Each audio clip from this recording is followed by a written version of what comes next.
But we start with the latest out of Mexico, where the U.S. State Department is still urging some Americans to take shelter amid that outbreak of violence after the killing of a major cartel leader. The unrest left many people stranded in the popular tourist destination, but now some are finally starting to return home to U.S. airports, including O'Hare. Our Darius Johnson is live there right now. Good morning, Darius.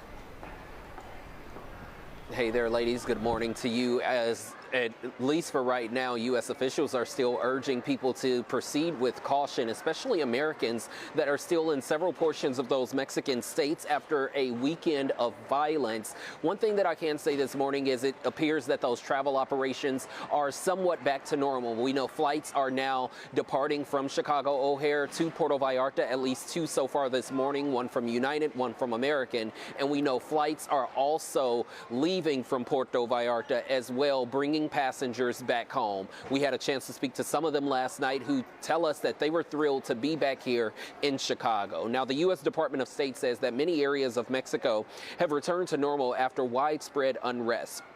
But Americans in Puerto Vallarta, Guadalajara, and Ciudad Guzman are still being told to shelter in place. The chaos began Sunday after Mexican special forces killed a powerful cartel leader known as El Mencho. In response, Cartel set cars, buses, and gas stations on fire, and authorities reported more than 250 roadblocks across several states. Now, flights are beginning to operate again as scheduled, with flights going in and out of Puerto Vallarta. We had a chance to speak to some of those travelers who arrived back here at home last night. God, like, what are we gonna do? I mean, it was such an evolving situation where we got on Reddit and could see what was going on. Everyone's posting videos, and it was just like we didn't know what was gonna happen with the flights. No one knew. Everyone was locked down.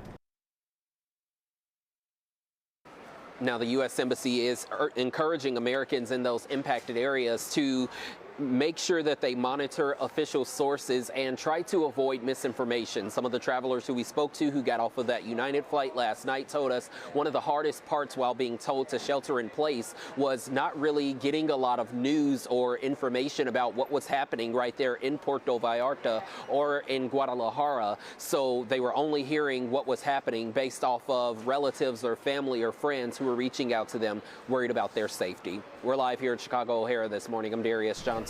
Dana, Audrina, back to you. All right, Darius, thank you for that update.